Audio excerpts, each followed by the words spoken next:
Okay, now I don't want to alarm anybody in this room, but it's just come to my attention that the person to your right is a liar. Also, the person to your left is a liar. Also, the person sitting in your very seats is a liar. We're all liars. What I'm going to do today is I'm going to show you what the research says about why we're all liars, how you can become a lie spotter, and why you might want to go the extra mile and go from lie spotting to truth seeking, and ultimately to trust building. Now, speaking of trust, ever since I wrote this book, Liespotting, no one wants to meet me in person anymore. No. They say, it's okay, we'll email you. I can't even get a coffee date at Starbucks.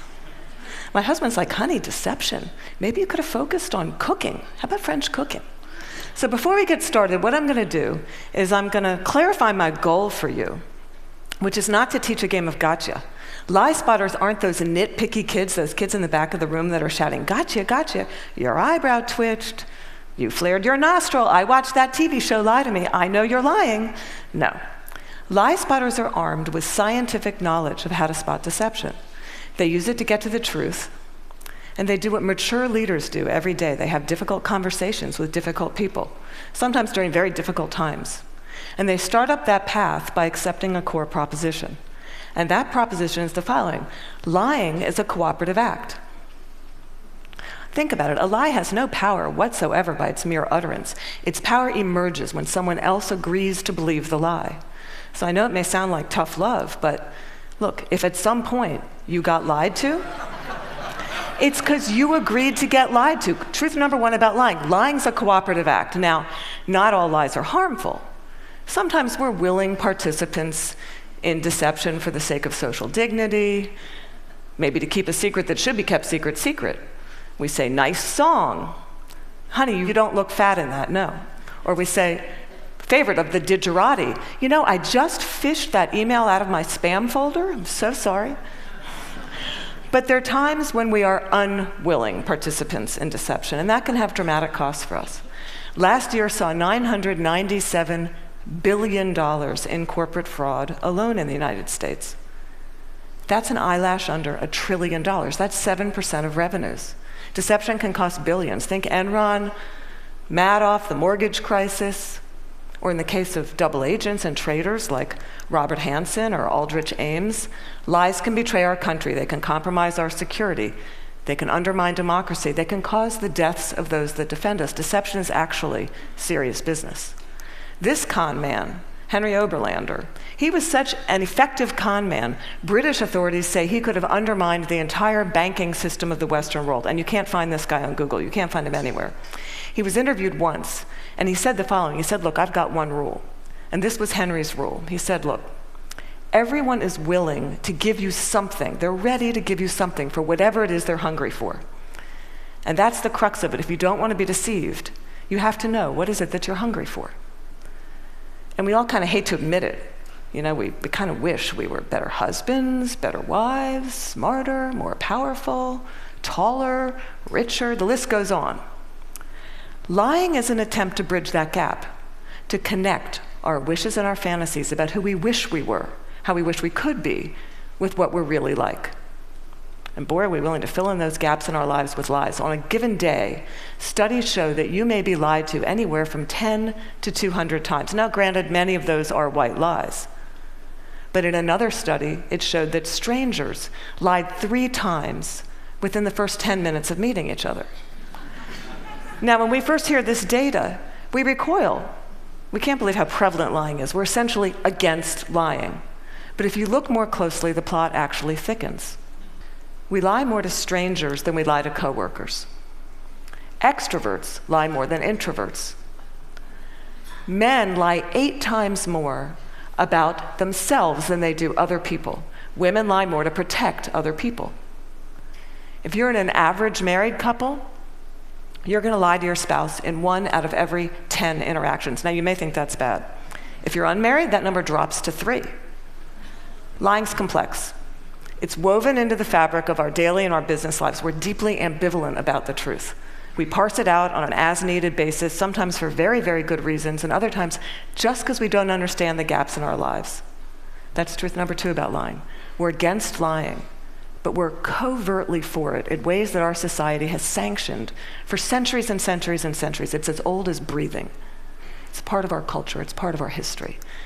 Think Dante, Shakespeare, the Bible, news of the world. Lying has evolutionary value to us as a species. Researchers have long known that the more intelligent the species, the larger the neocortex, the more likely it is to be deceptive. Now, you might remember Coco. Does anybody here remember Coco the gorilla, who was taught sign language? Coco was taught to communicate via sign language. Here's Coco with her kitten. It's her cute little fluffy pet kitten. Coco once blamed her pet kitten for ripping a sink out of the wall. We're hardwired to become leaders of the pack. It starts really, really early. How early? Well, babies will fake a cry, pause, wait to see who's coming, and then go right back to crying. 1-year-olds learn concealment. 2-year-olds bluff. 5-year-olds lie outright. They manipulate via flattery. 9-year-olds, masters of the cover-up. By the time you enter college, you're going to lie to your mom in 1 out of every 5 interactions. By the time we enter this work world, and we're breadwinners, we enter a world that is just cluttered with spam, fake digital friends, partisan media, ingenious identity thieves, world-class Ponzi schemers, a deception epidemic. In short, what one author calls a post-truth society. It's been very confusing for a long time now. What do? Well, there's steps we can take to navigate our way through the morass. Trained lie spotters get to the truth 90% of the time. The rest of us, we're only 54% accurate. Why is it so easy to learn? Well, they're good liars and they're bad liars. They're no real original liars. We all make the same mistakes. We all use the same techniques. So what I'm going to do is I'm going to show you 2 patterns of deception, and then we're going to look at the hot spots and see if we can find them ourselves. We're going to start with speech. I want you to listen to me. I'm going to say this again. I did not have sexual relations with that woman, Miss Lewinsky. I never told anybody to lie, not a single time, never.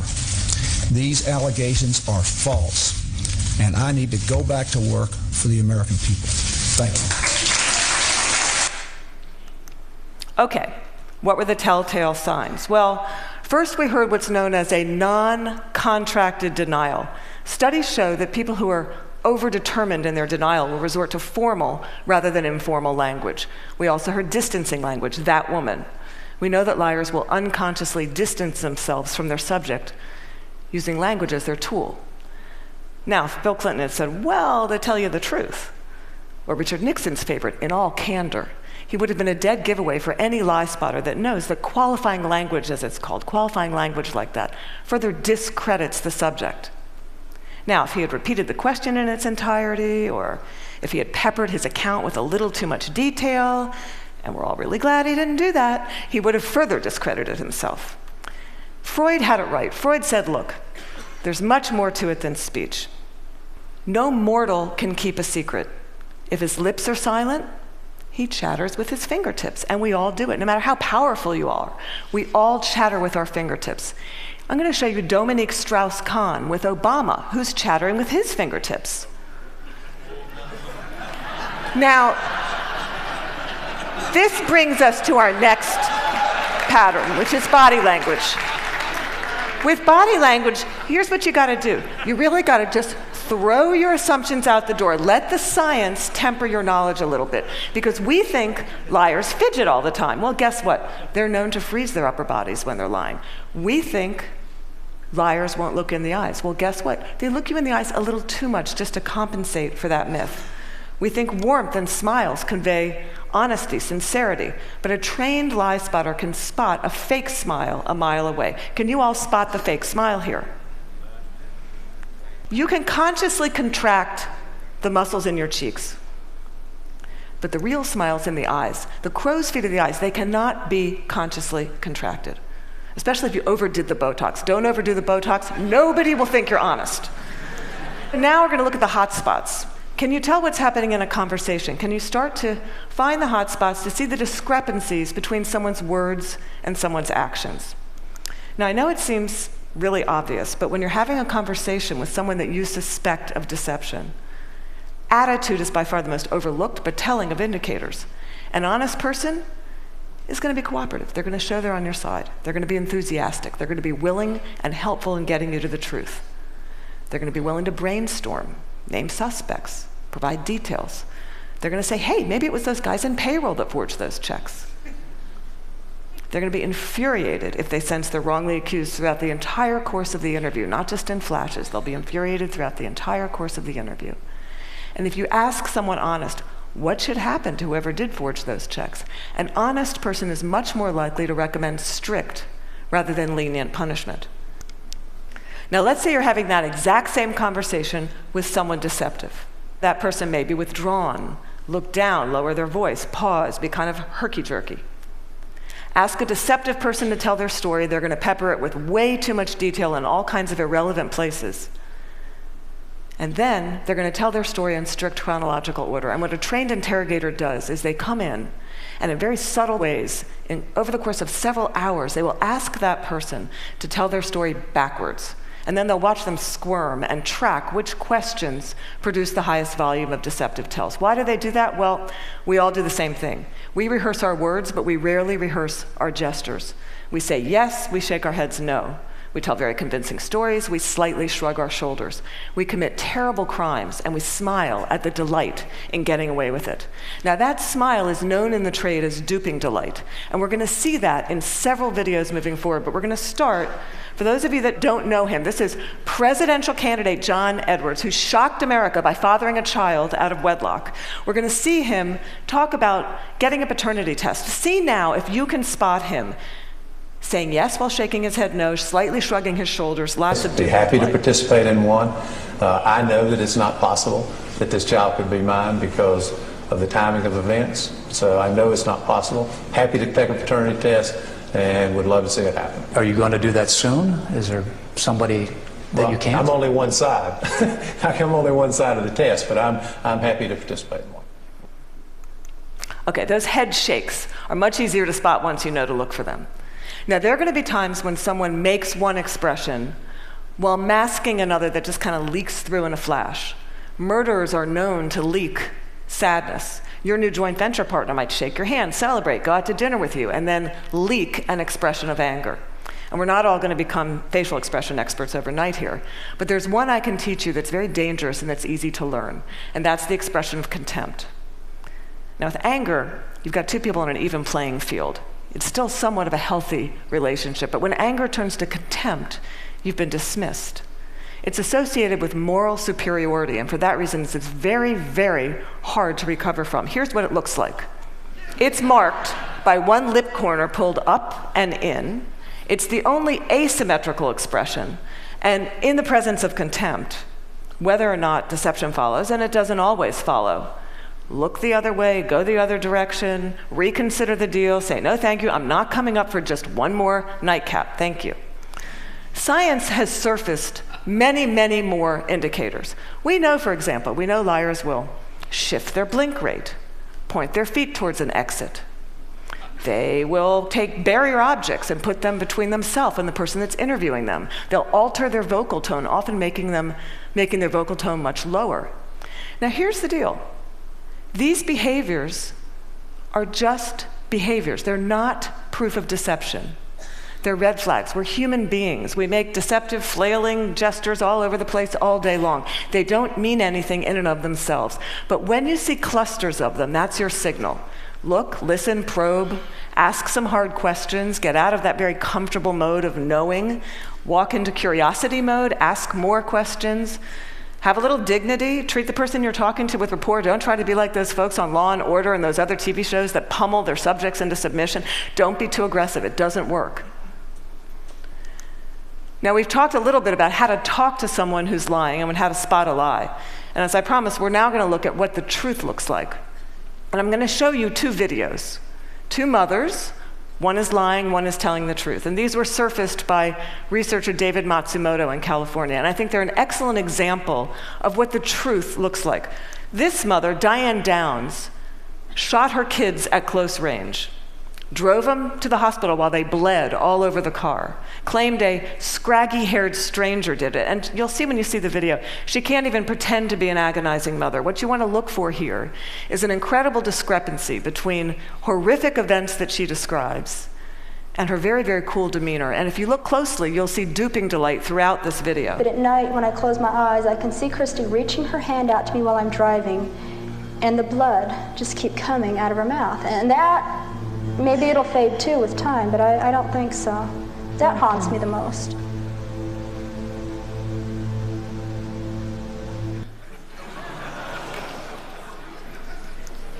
Now I'm going to show you a video of an actual grieving mother, Erin Runyon, confronting her daughter's murderer and torturer in court. Here you're going to see no false emotion, just the authentic expression of a mother's agony. I wrote this statement on the 3rd anniversary of the night you took my baby. And you hurt her, and you crushed her, you terrified her, until her heart stopped. And she fought, and I know she fought you. I know she looked at you with those amazing brown eyes, and you still wanted to kill her. And I don't understand it, and I never will. Okay, there's no doubting the veracity of those emotions. Now, the technology around what the truth looks like is progressing on, the science of it. We know, for example, that we now have specialized eye trackers, infrared brain scans, MRIs that can decode the signals that our bodies send out when we're trying to be deceptive. And these technologies are going to be marketed to all of us as panaceas for deceit. And they will prove incredibly useful someday. But you've got to ask yourself, in the meantime, who do you want on your side of the meeting? Someone who's trained in getting to the truth, or some guy who's going to drag a 400-pound electroencephalogram through the door? Lie spotters rely on human tools. They know, as someone once said, character's who you are in the dark. And what's kind of interesting is that today we have so little darkness. Our world is lit up 24 hours a day. It's transparent, with blogs and social networks broadcasting the buzz of a whole new generation of people that have made a choice to live their lives in public. It's a much more noisy world. So one challenge we have is to remember, oversharing, that's not honesty.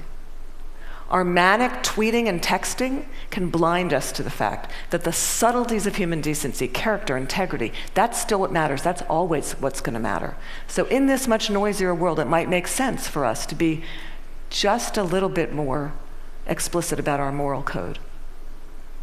When you combine the science of recognizing deception with the art of looking, listening, you exempt yourself from collaborating in a lie. You start up that path of being just a little bit more explicit because you signal to everyone around you. You say, hey, my world, our world, it's going to be an honest one. My world is going to be one where truth is strengthened and falsehood is recognized and marginalized. And when you do that, the ground around you starts to shift just a little bit. And that's the truth. Thank you.